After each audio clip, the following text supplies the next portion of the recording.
So this is the other guy coming to you today. So in today's episode, we are working on my wife's Toyota Highlander. It is a 2008 model. So all of a sudden, her engine light came on, and I hooked up my OBD2 code reader onto the computer, and it was flashing. This is the OBD2 code, which is P0010. And according to the language of my code reader, it calls for, it tells me that the camshaft position actuator is bad.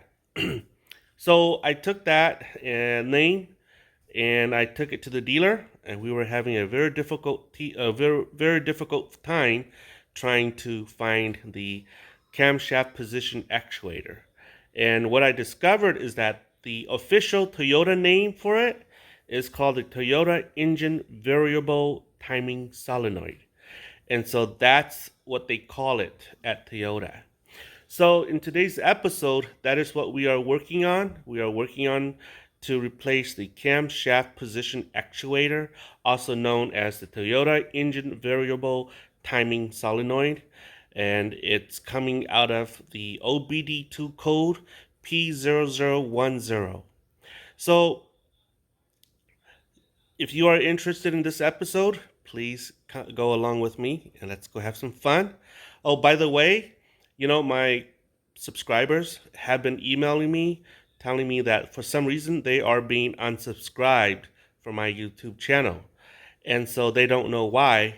They would go and subscribe again, and then later they find they are unsubscribed for some reason they don't know why.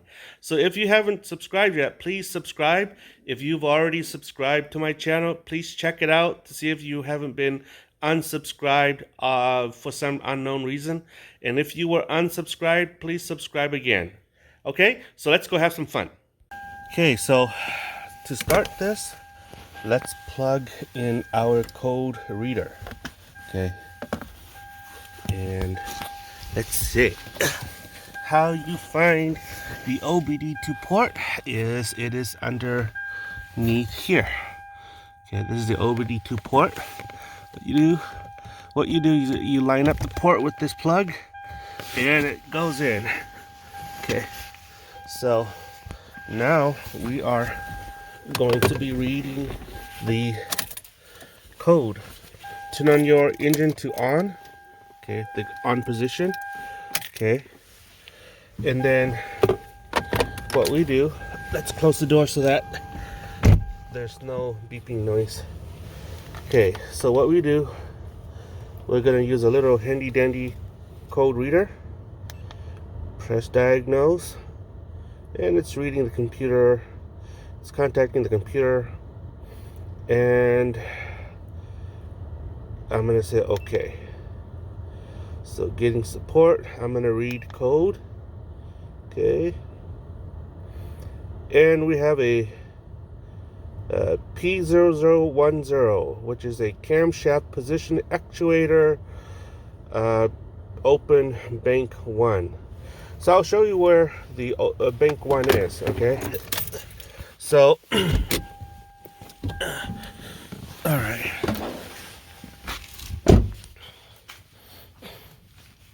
So as you can see, this is a V6. This is bank 2. The one, this head right here is called bank 2. That head, which is by the firewall, is called bank 1. So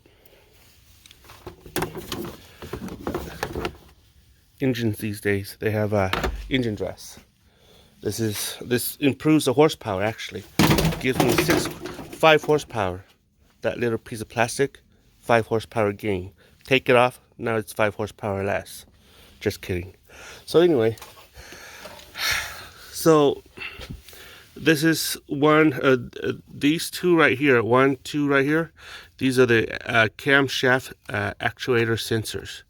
Okay, and so this is bank 2. Okay, so this is the intake side, this is the exhaust side.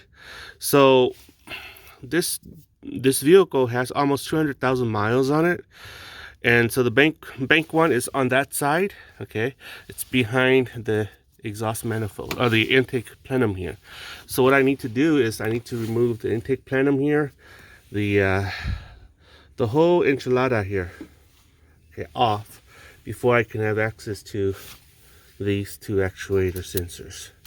Okay, this one and that one on the other side. And fun time. So that's what I have to do. What I'm going to do is I'm going to replace both of the actuators. The reason is because it's an old vehicle, and I would hate to go back over there and replace those two sensors on the other side, on this side, by the firewall. Okay, so I'm going to replace those two so that I don't have to worry about replacing the next dead one. So this truck, or this vehicle, has about 180,000 miles on it. We are the original owner, and so we know exactly what hasn't been fixed and what has been fixed. I know you're gonna make fun of my engine in that it's so dirty. Well, it is. Face it, it's my car. So anyway, let's get to work. So basically, these are the parts for it. Okay, this is the valve assembly cam timing sensor. This one is the one that is closest to the firewall, which is the exhaust side, and the number is 15330P020. This is the one that is closest to the firewall. Okay. Now this one right here, oh, it's the darn. Oh, it's a different part number. Now this one is the one closest to the intake plenum, which is the intake side. It's 15330-P0P030. So there are differences in part number. This one is 0P020. This is 0P030. So that's the difference in part numbers. So I only recommend Toyota parts when it comes to things like this. The reason is because if it's been with the truck, if it's able to be with the SUV since it's since you bought it brand new, chances are if you buy OEM, it'll last that long the next time the next time around. So this is that sensor. Okay. So when I bought this, Toyota told me that because it is a electronic item, once you take it out of the dealer, they will not refund this item. So make sure you know what you're doing. Okay, and this is for OBD2 code 0P0010. Excuse me. Excuse me, morning allergy. Sorry about that. So this is that sensor right here. Okay, so let's get to work. Let's start by removing all the intake stuff and have fun. Okay, so what we're gonna do is we're gonna take off the air filter thing here. Ooh, this hose came loose. Okay, we're gonna take out this, and this hose is loose.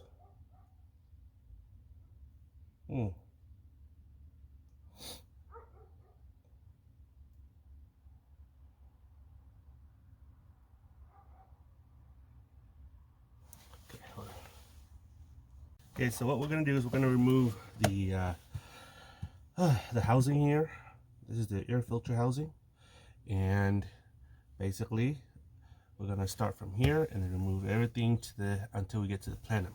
Okay, so you see this hose right here, they all go to the same place. So we have to remember where we take the hoses out of, and so that it'll pass emission.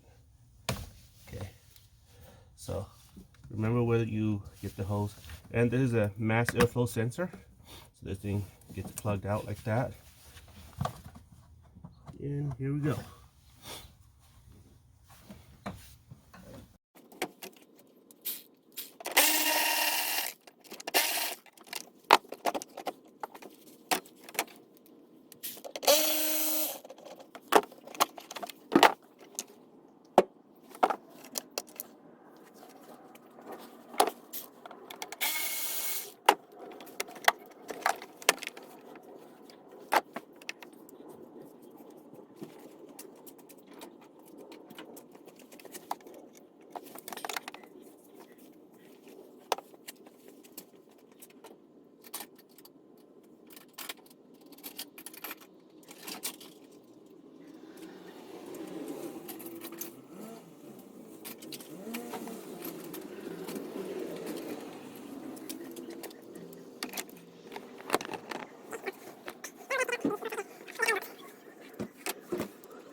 Okay guys, so I removed all the bolts here.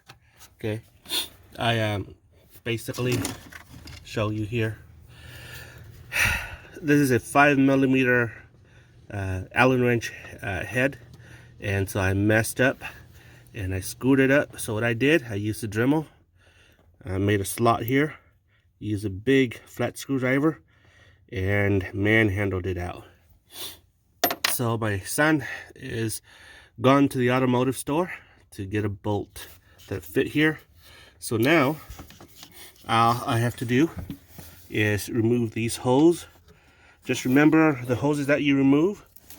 You see this one right here, it's got a tannish color protector here. So just remove this out nicely. Let's see.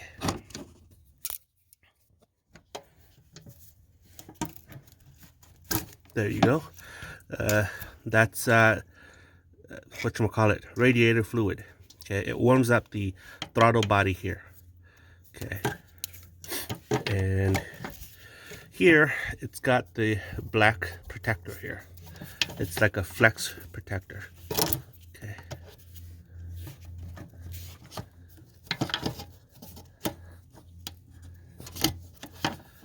Okay, let's see. There you go. Okay. And then there is a throttle body sensor. It's electrical circuit here, and that's where you this is the connection. So remember where things goes, because you're gonna have to put it back. There you go. Okay, so that's that. And basically what I have to do next is try to figure out how to remove this thing.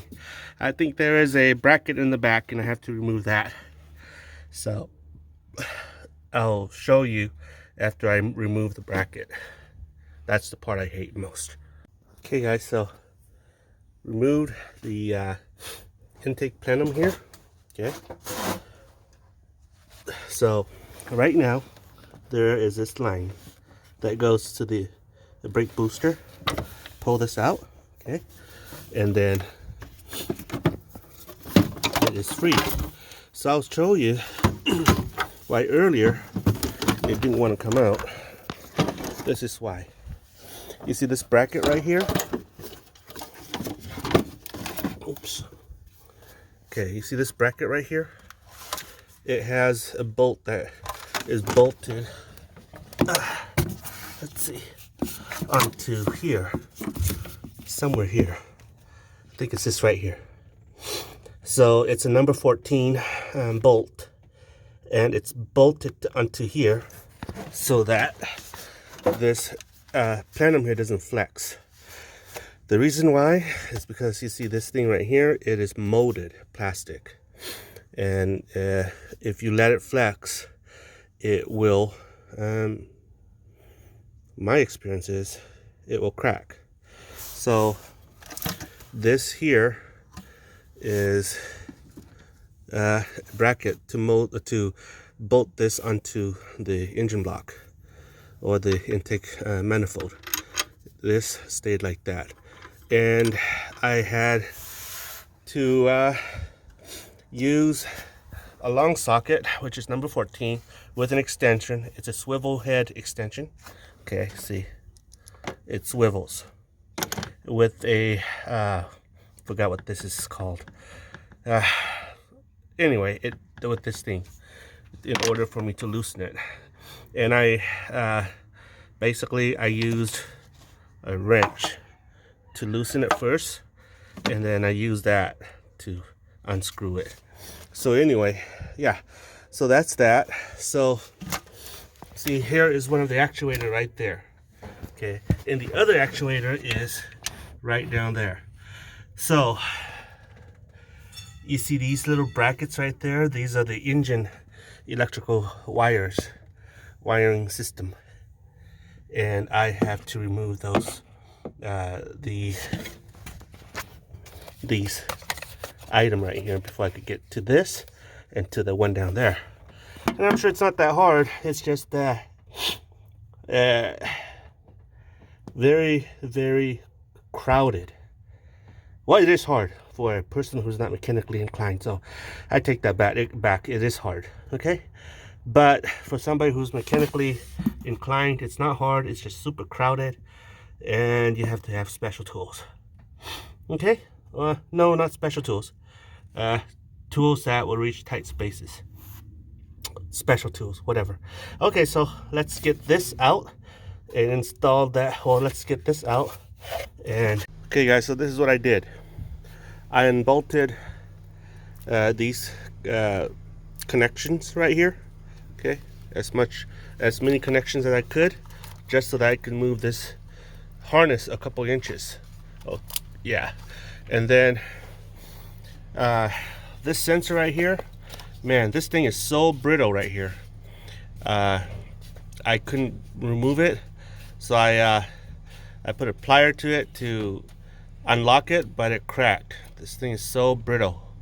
I wish Toyota would not make the thing here so that brittle. So anyway, I removed my first actuator sensor. Okay, that's the hole right there. Basically, this is bolt onto that hole right there, and unscrewed it. It took quite a big tug to remove it, so don't pry it, just tug at it and it'll come out, but it takes a good amount of strength to remove that. So what I'm worried about now is the one on the other side, like this one right here. Okay, so at first I thought that this little hole right here was an Allen wrench that bolts onto this little area right here to stop this thing from popping out, but it was just a sealed hole right here, an oil passage. So it's just a plug. It's not an Allen wrench. So yeah, so that's what I have to do. I have the new one. I'm gonna put the new one in, and the new one is just plug and play. Just put this on. However this thing came out, that's how you put this thing in. So I'm not going to show you how to do that. By now, if you need me to show you how to do that, this is too advanced for you. So yeah, fun time. So I installed the new sensor here. Okay, so now I have to take out that old sensor there. And to do that, you see that little screw right there, a bolt. It's a 10mm head. And I have to unscrew that and then pull that sensor out. So yeah, fun time. Okay, so I took out that bolt right there, and the sensor is right there. So it's in a very precarious place where I don't have the energy to pull that thing out. You have to use force to pull that thing out, okay? And I don't have a camera holder where I could take a video of me doing it, but you have to pull that out, and it takes a good tug to pull that thing out. So anywho, I'm gonna tell you that, and I'm gonna pull it out myself. Okay guys, so what I did, I couldn't take it out with my hands because it just didn't have a good hold. What I did was this is what I did. Took a rope made out of a nylon, a paracord, I think that's what they call it, a paracord. Loop it around this bolt hole right here, and then loop it around the sensor, and then like that, and I pulled it out. Okay, I was able to do that, but I couldn't do it with my fingers. Just trying to grab this part with both my hands, it was impossible to yank it out. So I was able to yeah, yank this out with this cord. How I did that, loop it like this. Okay, I was able to move it and loop it like that, and then yank, and it came out just like a tooth. So let's go and get the bad boy here out. This is the new OEM part. So basically, just all you do is when you get to that little hole right there, okay, where it used to be right there, just plug it in and then press it in and just go ploop, and it goes in. Okay guys, so now it's done. It's been installed. Okay, that thing has been installed, torque, and this too. And so I've plugged in all the plugs except for this one, because this one goes into the intake manifold, which is this part right here. So I'm going to show you what I have to do. You see these right here? These are gaskets. They're good for one time install only. You cannot reinstall this again. You have to buy a new one. So that's what I have to do. I got new parts. This is from AutoZone, Felpro, Gaskets Professionals Trust, and the number is MS96786. That's the gasket for the exhaust, the intake manifold. So it goes back in here. You see this little clip right here, or this little what do you call it? Crease right here. Well, they make this little cut right here. It's for these little clips right here. So let's open that and let's install it. So this is how we do it in my neck of the wood. Open this thing. Okay. And it's pretty easy. You just match up the little cuts right here with this little cut right here. You see that doesn't fit, so you turn this around, and now that thing fits. Okay, and this too, and this too. That's it. Doesn't take a rocket scientist to do this. And then just make sure that it sits in flush into the holes.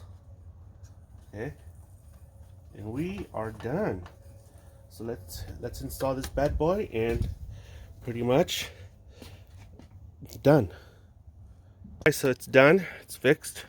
Put everything back together. Okay, so now I'm gonna put this engine cover back on, and I'm gonna take it for a test drive. Okay, I've already turned off the engine check light, so I'm going to take it for a test drive and see what code comes back on, or if it's fixed. If it's fixed, no code should be coming back on. All right, so that's a wrap. So we're gonna go for a test drive. We're gonna drive for about 20 miles, see if the light comes back.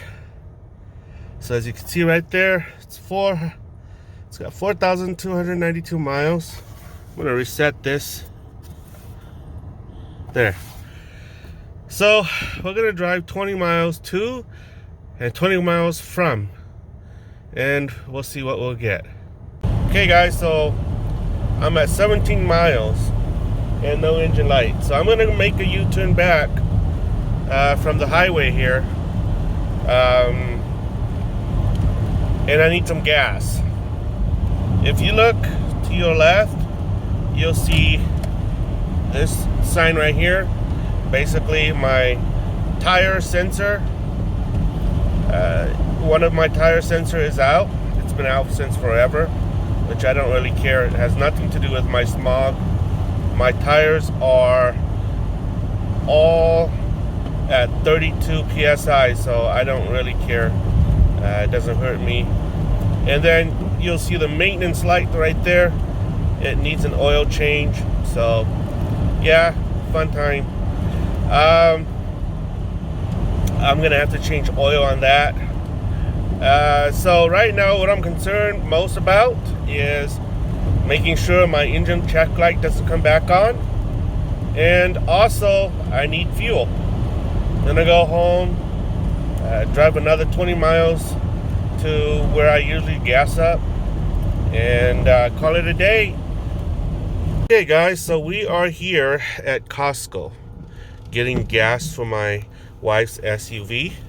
As you can see here, we've gone 37 miles, almost 40, and